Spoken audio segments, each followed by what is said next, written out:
So she has a very good question I think many people are going to be interested in, which is um, I was wondering how to avoid mistakes in performing or exams or even just playing for the teacher. So far, I told myself not to worry about this too much, but it's getting to a point where it's affecting me or even someone else negatively.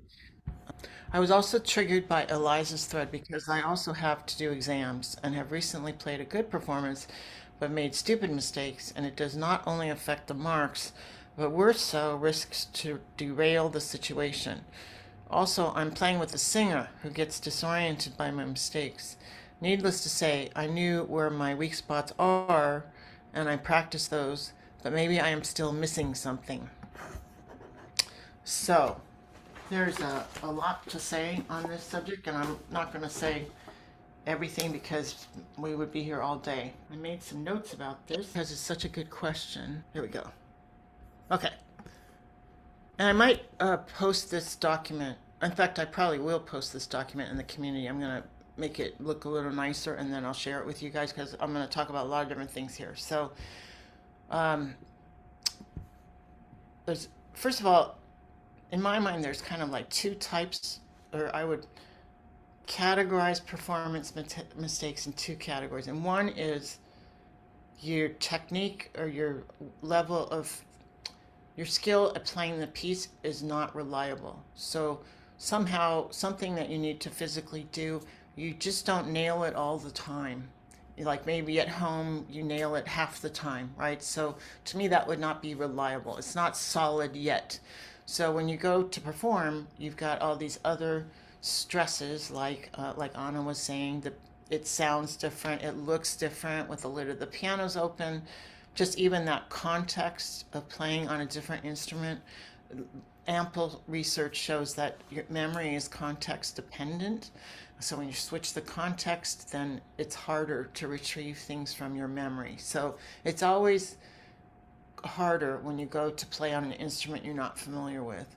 And so if something isn't really nailed down technically, almost for sure it's not going to go as well when you're performing.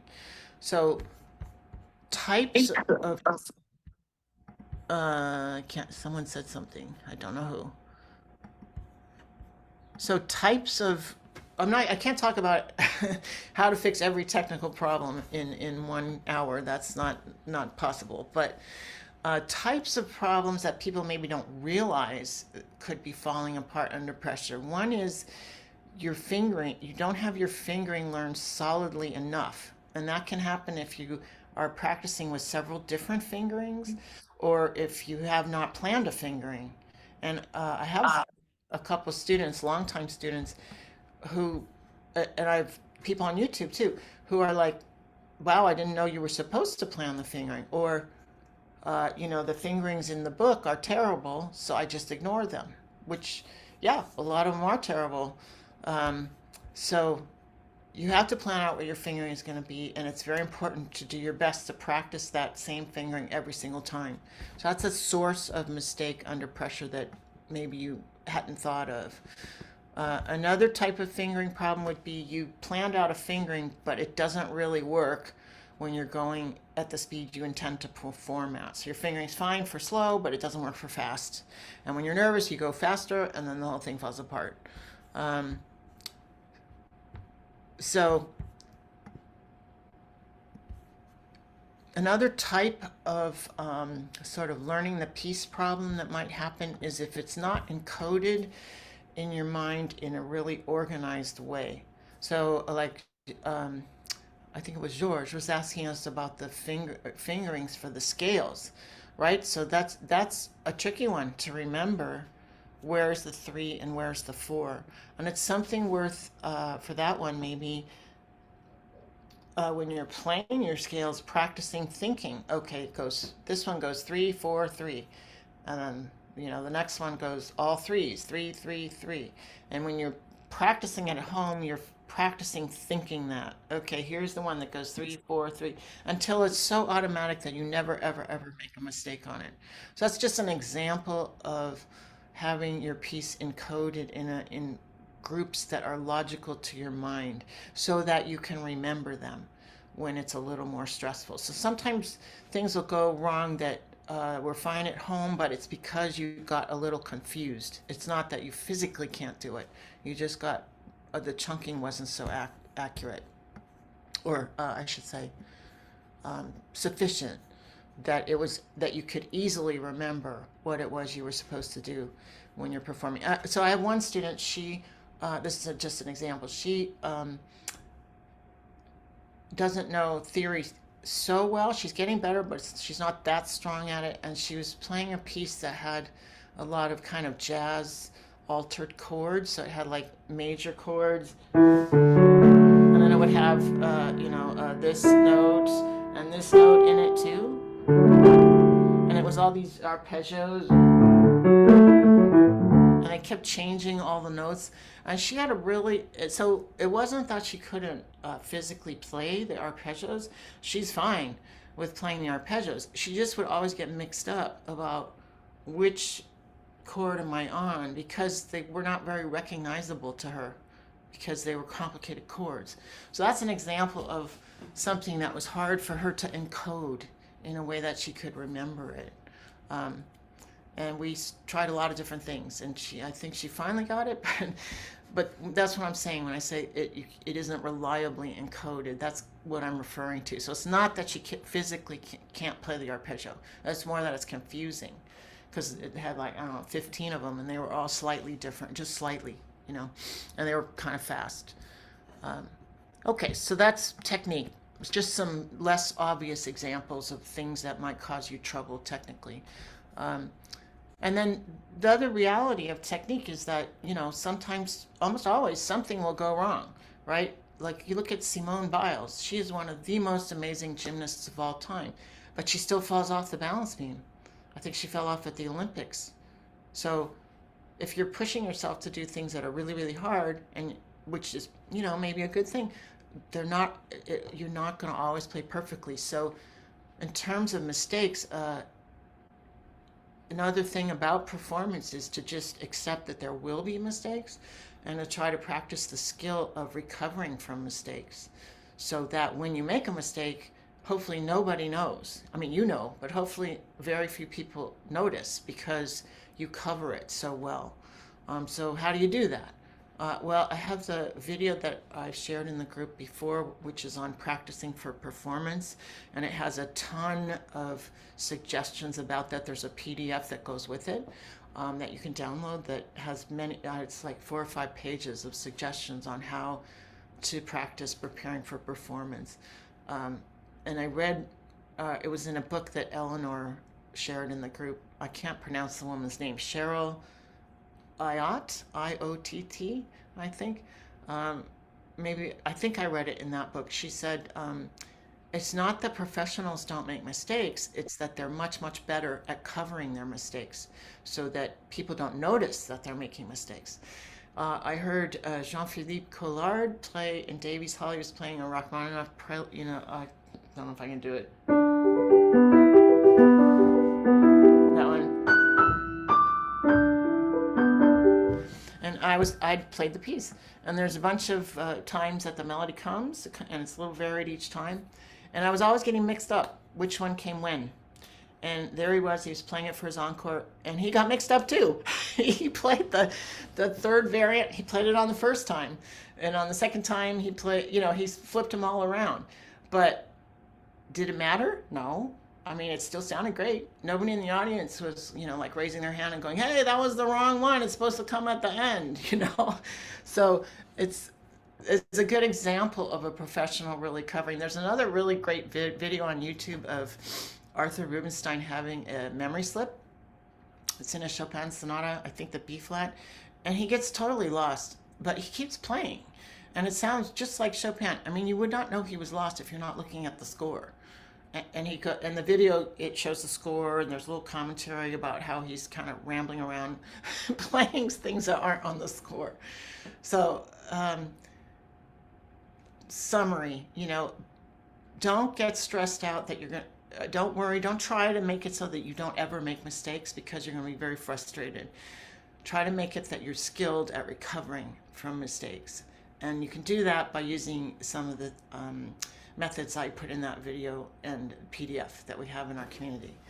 Um, Another thing, I don't know that I have it in the PDF, that's good to practice is when you're playing at home, maybe running through your piece and you make a mistake, is to practice not getting upset about it. And that definitely takes practice, right? Of like, okay, I played that mistake. Now it doesn't matter. That's behind me. I'm going to focus on what's next and keep focusing on what's next and that is hard to do because the inner voice has a lot of opinions about how you shouldn't have made that mistake, that sounded awful, what is so and so going to think of you now that you made that mistake, blah blah blah. So practicing ignoring that is really important, and that will yeah Richard says, and how, and that will help with this recovering from the mistake and covering well if you get used to just kind of like you don't care about that mistake. And it's one of the reasons that I like to record my run-throughs is after I've watched myself play the piece enough times, it kind of becomes clear to me that yeah, there's a mistake here and there, but it doesn't mar the overall flow. Like I played 700,000 notes and 20 of them were wrong. Oh well, right? Who's gonna then when there's as long as the overall piece is there, most people that are listening will be perfectly happy. So don't torture yourself. And because if you do, you're going to make it worse for yourself and worse for them too. But that's definitely a practice skill of just staying in the moment and not getting swept away by the emotion of the reaction to what happened. I think I said, okay, so another really key thing is I sort of alluded to this, is to make a plan of what you're going to think about while you're playing your piece. So it's called an attentional script. So as you're learning your piece, you're deciding what is the main thing I'm going to focus on here. What do I need to think about here to make this work? And it'll be different for every person and for every piece. And some of the things that are nice for me to think about, I think about the melody. I'm listening to the melody. Anna says she's worked on recording herself and happily found out that they are not as obvious or bad as they sound to me when they happen while I'm playing. Absolutely. And I think I put it below Dunja's comment. There's a study that Noah Kageyama quotes on his blog where they took trained pianists and they gave them scores and they had them listen to recordings of other pianists. So these are piano players with the music in front of them. I'm going to do a little, what percent of the mistakes do you guys think the people who are listening noticed? Just put your guess in the chat. If you already read the study, you can't guess. So what percent do you think they heard? Did they hear, 75%, 50%, 2%? We've got 20 from Patrice, 1 from 10 from Umberto, 10 from Cheryl, 90 from Deborah. It was between 7% and I think 7 to 20%, which is to me very astonishing, right? Because these are people who are actually looking at the music while you play. And even with the music in front of them, 80%, at the worst case, 80% of your mistakes are not noticed. Now, if you extrapolate to just a normal person who loves music, who came to hear you play, that number will be much lower. They won't know the piece. They don't have the score. They're not going to notice.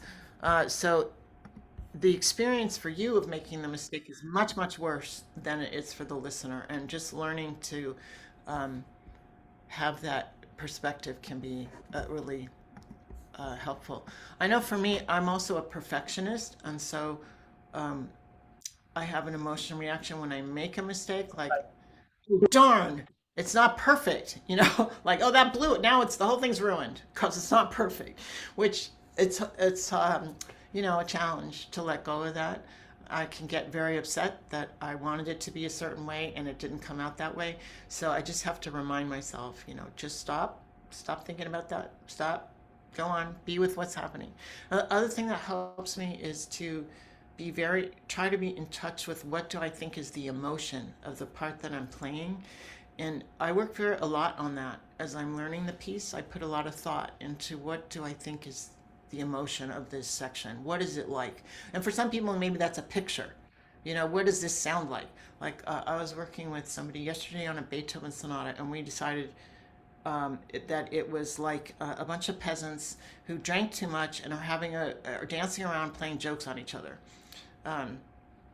So having an image like that, so that's what you're focusing on. I'm going to try to put across this feeling of, you know, whatever it is. And that's very helpful to me also in not getting swept away into other emotions like, you know, self-condemnation or, you know, being upset that I made a mistake. No, I'm trying to focus on what is it I'm trying to project emotionally. So that's another thing to keep your focus in the music.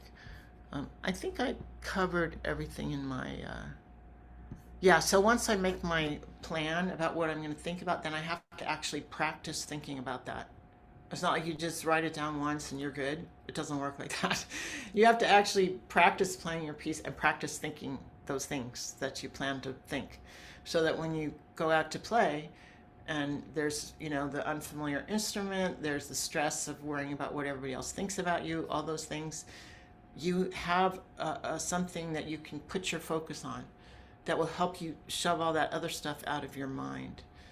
And again, all this is not at all easy, but I have found it does work eventually with enough practice. So that's my long answer to that question about mistakes in performance. I wonder if anybody has any, I'll look in the chat, any. Okay, lots of interesting questions here. Anna. Okay, this is the bench. All right.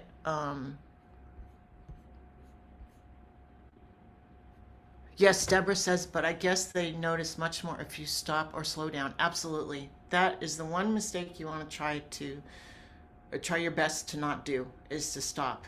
Well, the other one is make faces. There's another study Noah shared with us. They had the audio was the same, and they had two different videos. And in one video, the pianist made faces and, you know, like looked upset every once in a while. And in the other video, the pianist looked very calm and looked like they were totally nailing it all the time. But it was the exactly same soundtrack. And they had people rate which pianist was better. Everybody thought the person that was calm played better. So it is, you know, we're visual beings. So if we're a listener, we are watching the performer, and that affects what we think about how it sounded. The two get conflated, and the visual can sometimes overtake our impression of the sound. So yes, it's very important that you keep going, because even people who know nothing about music will know when you stop. And don't make faces or sigh or go like, ah, you know, that kind of stuff.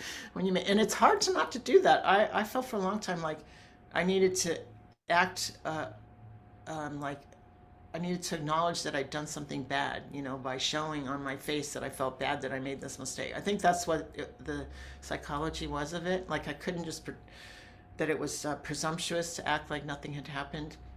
No, you're an actor. You want to put across that confidence no matter what. So Deborah, the thing about the not stopping, that's why it's good to record yourself and do your best to just make something up. Another thing that will help with that, if people are inclined, is to do some improvisatory activities. Something. You know, you could play just... I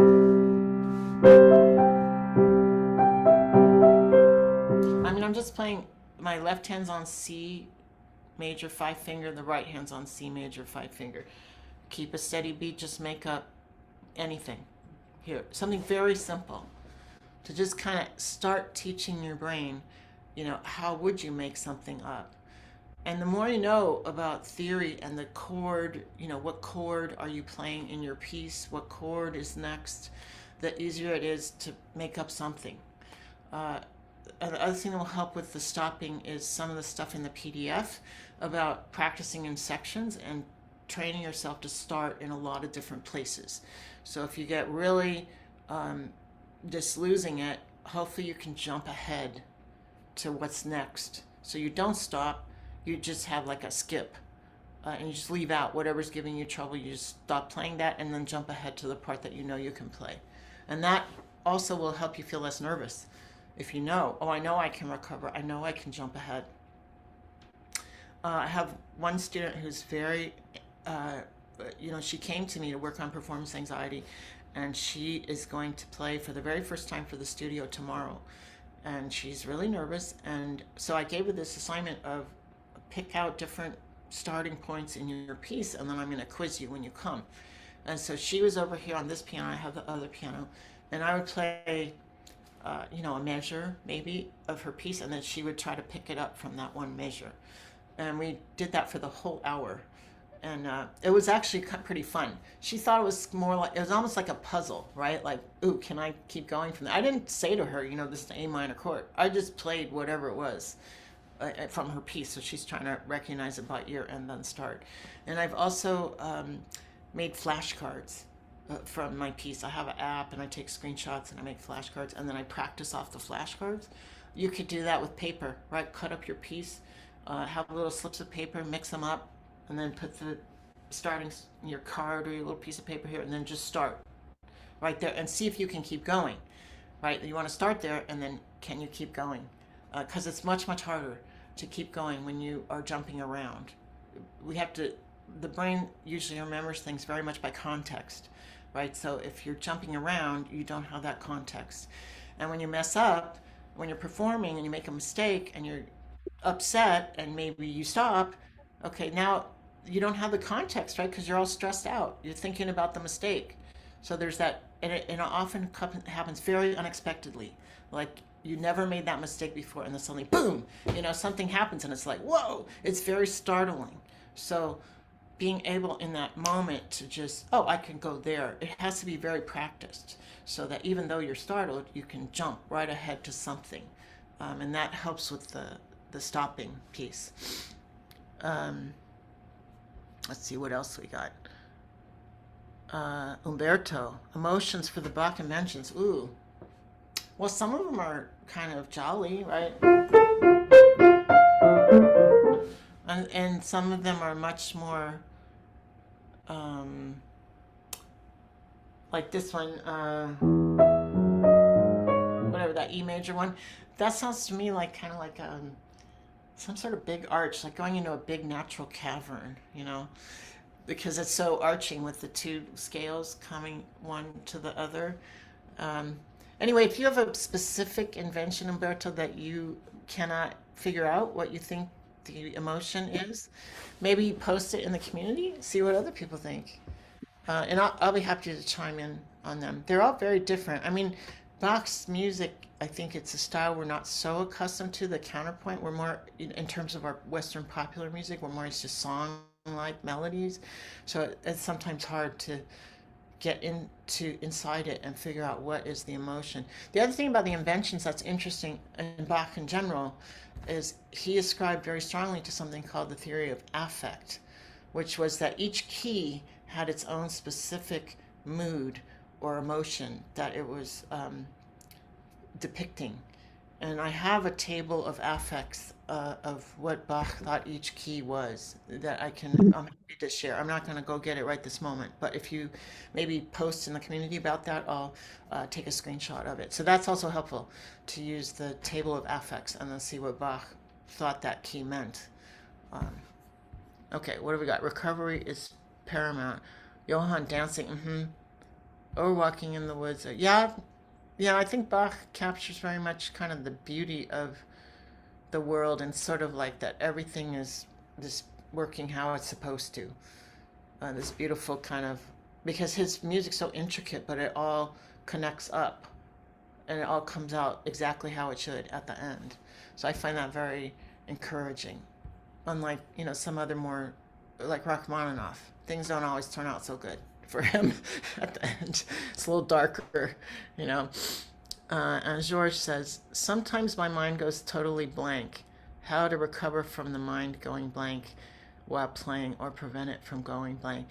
Kind of the things I was saying, George, about the script, planning out what you're going to think, and then to recover from the going blank, the thing I was saying about the sections, like with the flashcards or the starting in different places from memory, those sorts of things.